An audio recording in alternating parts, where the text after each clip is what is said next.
What's going on, everyone? It's Sheena, aka Sheenapreneur, your favorite veteran. As you can probably hear, my voice is gonzo. So I'm going to do my best because I want to get out some information to you all because it's just been, a lot of movement in the GovCon world, and I'm here for it. I'm here for all of it. I want everyone to win. My company personally has been moving quite rapidly in this spring season, and this is May 2024, so y'all might not hear from me for a while because it's really, really busy for my company, doing facility management throughout the East Coast during this time of year. So I just want to kind of go into the difference between federal contracting, local contracting, and corporate contracting. If you're new here, welcome. I'm changing it up a little bit with how I do my intros. So, if you've been watching me for a while, you'll be like, where's Sheena's intro? I'm no longer doing the intro. I just want you guys to get the information. I'm going straight to it. And so what I want to discuss is federal, local, and corporate contracting because they are all really quite different. I just did a video about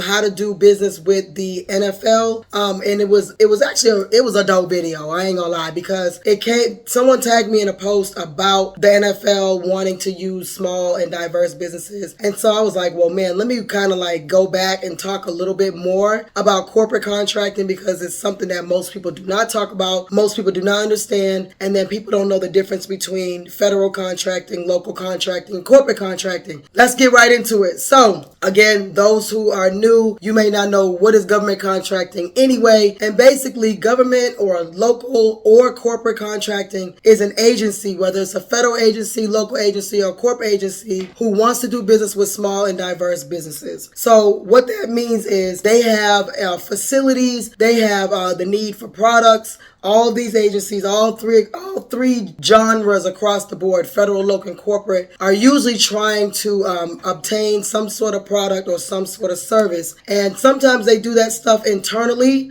such as janitorial work, such as buying office supplies, such as buying laptops. But oftentimes they outsource that service or that product. So with that being said, they need to have businesses to provide those services and those products. And in the past, there were large businesses doing this. Let's just use Dell, for example. The Department of the Army, and I'm sure across the entire military, they use Dell computers, generally speaking, for their service members. For all their service members across the board, everyone pretty much has the same laptop, more or less. And then when upgrades happen, everyone gets a new upgrade. Thousands and thousands and thousands, maybe even across the world, millions of computers that Dell is giving to just the military by itself. So sometimes they want to use small businesses to, say, do the repairs on computers or provide parts for the computers. So it really just depends on what industry you're actually in, and you can kind of tell or you may know that some agencies are going to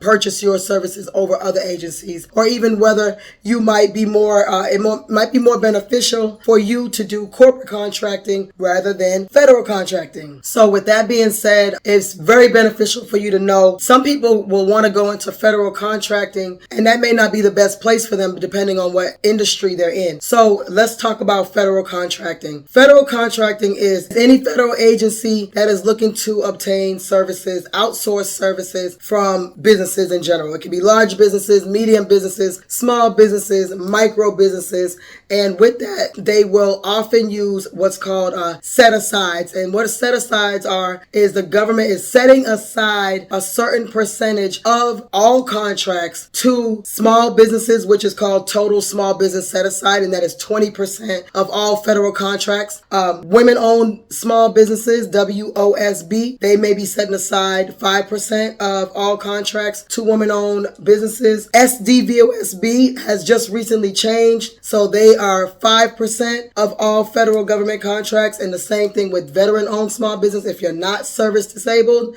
And they have hub zone set-aside certification where if you're in a hub zone location and at least 35% of your workforce is living in a hub zone, then you qualify for the hub zone certification. That is 3% of all federal contracts are set aside for hub zone. Then you have the 8A, which I believe this is at the time of this recording, May 2024, that you have 8% of the market, and it's sole sourced. So sole sourced is for service disabled veteran-owned small businesses and also for the 8A program, 8A certification, 8A program. And And so with that, what sole source means is that the government says, you know what, we can give a contract directly to this already certified federal contractor.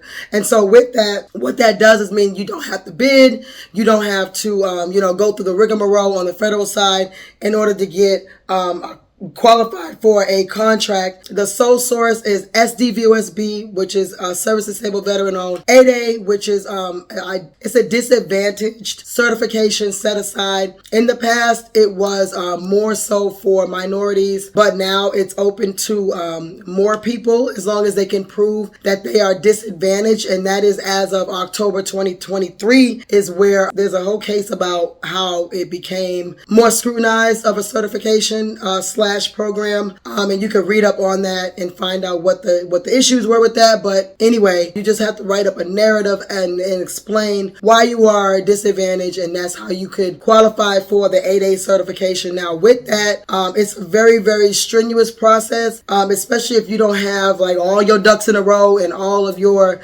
documents together. It can be really challenging in order to really qualify for that program. So I tell some people to wait, a while to get your 8A certification, so you can really ensure that you want to do government contracting, for one, and then two, you have it for 9 years. So you may just try to apply for the certification, and then it's like, okay, I got the certification, but I really don't know how to do the business. And so time is still ticking for you, and you are wasting time because you only get 9 years with the program, and you don't even know how to run the business yet. So I tell people to kind of wait, but in the interim, make sure that you have all of your ducks in a row, all of your documentation together. So on the local side, local contracting is actually my favorite. That's when my company, Foresight Industries, started. We started on the local side doing government contracting. And to me, it's a lot easier. The barrier to entry is quite different. And for the federal side, you do have to go through several registration processes. I do have the ultimate startup guide where I tell you about how to start, with your government contracting company, whether it's federal or local or corporate. But this is kind of like explaining the differences between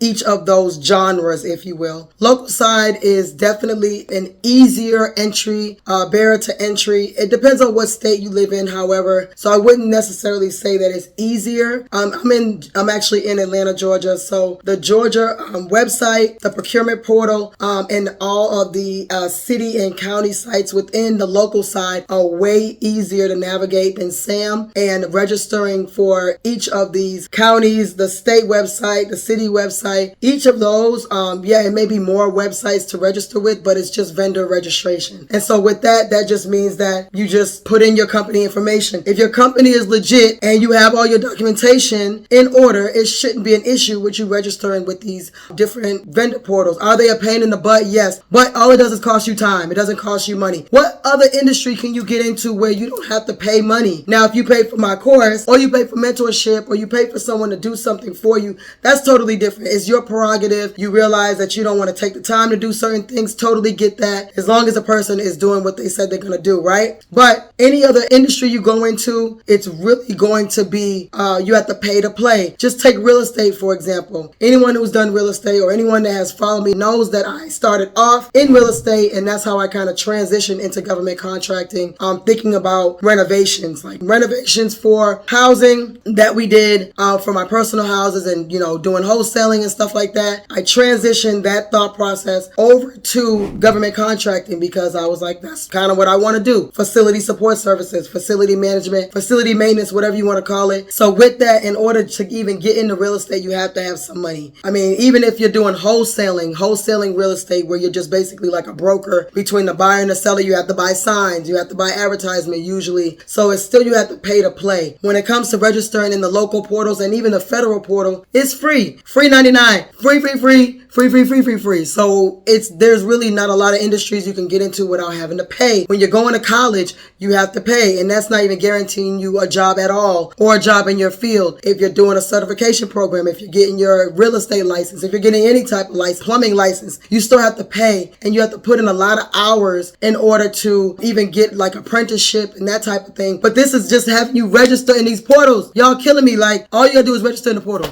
Just register in the portal. That's it. Like, that takes minutes. minutes, just a few minutes, and then now you can see what that agency, that local agency is offering. They may not have what you need to do, or what your industry you're trying to go into. Maybe not. Try another county, try another city, even try another state if you know you can manage it within reason. Of course, if you're trying to do something in Alaska and you don't know anyone in Alaska, that may not be the best fit. But I'm just saying that most of the time when you go into a business, you have to pay to play. When it comes to federal and local contracting, you don't have to pay. So what's the problem? Ain't no problem. Ain't no problem. Okay. So local contracting is my absolute favorite because maybe it's just a lot easier, but depending on, because of the industry. I am actually in janitorial, painting, drywall, litter pickup, welding, floor repair, floor waxing. It's a lot easier for me. That may not be the best route for you, but you can, most of the time it is, you can find almost everything at the local level,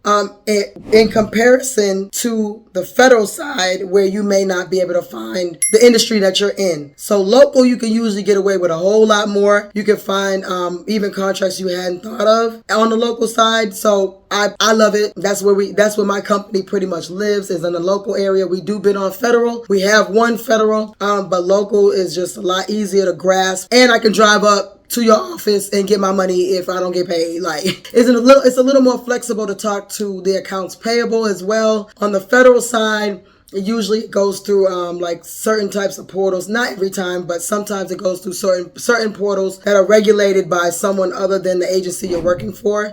But on the local side, you know, they can usually be pretty flexible. They can send you a paper check versus a ACH versus pay you every month, every 2 weeks.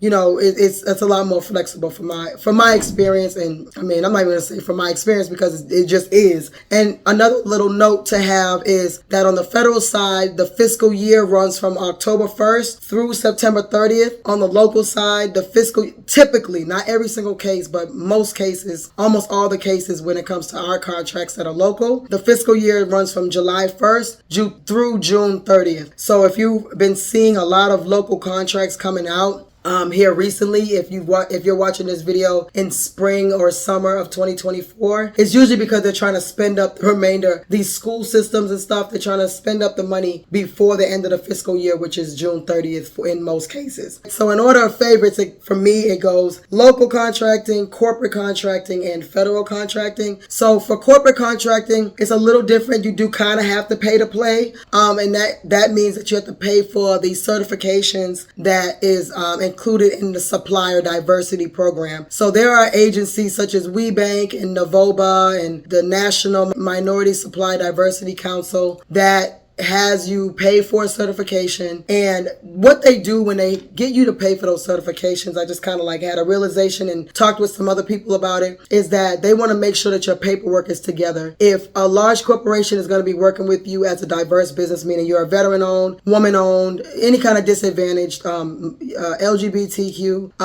if you're a hub zone, if you are a minority-owned, if you are, you know, any one of those designations, what it is that they want to make sure that you as a company is set up properly. And so that's why they have you go through the certification process. So I know a lot of people are like, oh my goodness, the certification process is so grueling. Well, it should be. Well, let me say this. It shouldn't be, because it's only grueling for maybe the length of time that it takes for like back and forth sometimes, because sometimes they can be doing too much, asking for memos and stuff like that. But if you're talking about just the documentation that you should have for your company anyway, it shouldn't be grueling. Like, it shouldn't be grueling at all. I'm just saying, you should already have all that stuff anyway. So you pay for those certifications, and that's the difference between the federal and local. You don't pay for certifications. On the corporate side, you pay for the certifications, and then what that does is the corporate agencies accept those certifications. So you're not paying the corporate agency per se, you're paying the agency that gets you certified in order for you to be a diverse supplier, in order for you to pay to play, you know, in order for you to play, basically.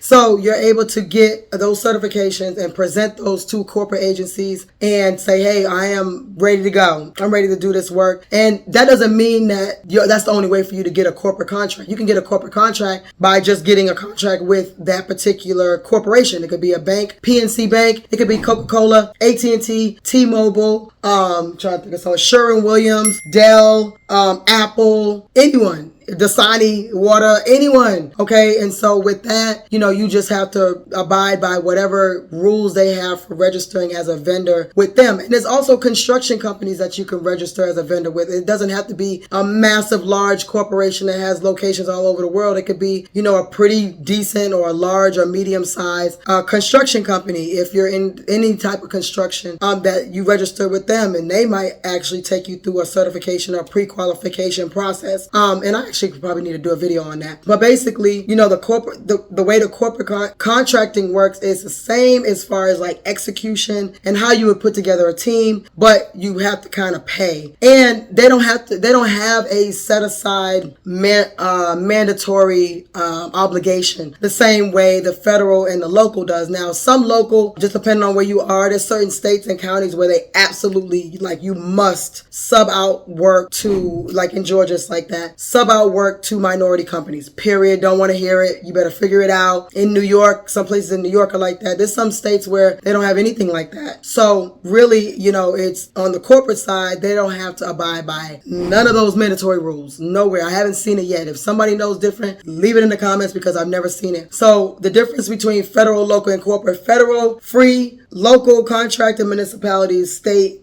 county, free; corporate, you got to kind of pay usually.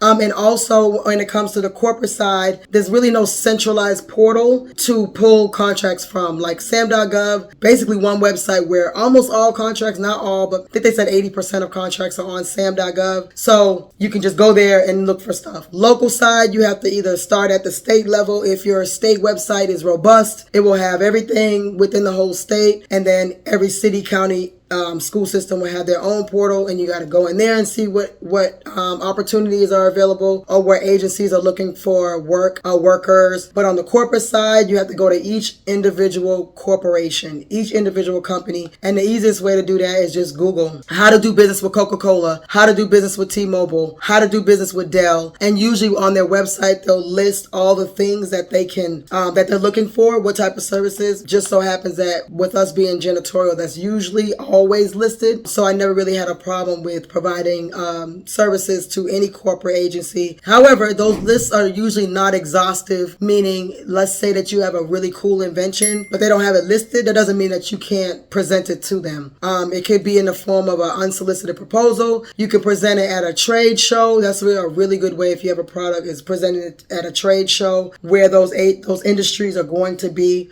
So just a couple of ways that you can get into corporate contracting, because it's a little bit more challenging, but usually the profits are way higher and the contracts are way larger as far as like profit margin and that type of thing. Now on the corporate side, the pay is usually extremely slow. We're talking sometimes up to 120 days and they have it right in the contract. Whereas on the federal side, usually it's going to be less than 30 days, like really 15 to 30 days, as long as everything is correct. Local side, it could be 2 weeks. It could be net 60, which is not typical. But even if it's supposed to be net 30 and they pay you late, sometimes they're like, shrug. They don't even care.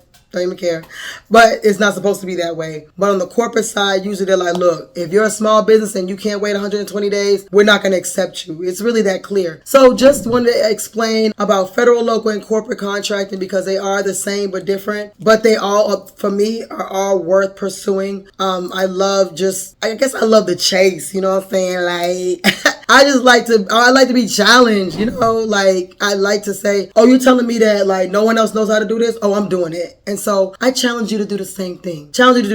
Nonetheless, at the time of this recording, we have one more week left for the current price of GovCon Now, my course that teaches about federal, local, and corporate contracting. But really, the price for the course is actually going to be going up June 1st. So if you're seeing this after June 1st, I'm so sorry. But, the price is the price. But my veterans get a forever discount of $500 off forever, ever. You just have to provide some sort of proof, letting me know that you are a veteran, and you can send me an email. All my information is in the description box. And also, please join our free community, GovCon Moneymakers. The link is also in the description. Again, it's free. And in that portal, we have like, I think 1,000 people now. Oh my God, I got to do like a whole post. We're close to 1,000, not 1,000 yet, but we're close to 1,000. And we're sharing ideas, helping each other, giving advice, just the whole kit and caboodle, you know what I'm saying? So I wanted to share that. If there's any other videos you can think of that you want me to discuss, these videos are for y'all. These videos are for y'all. This is all the knowledge that's in my head,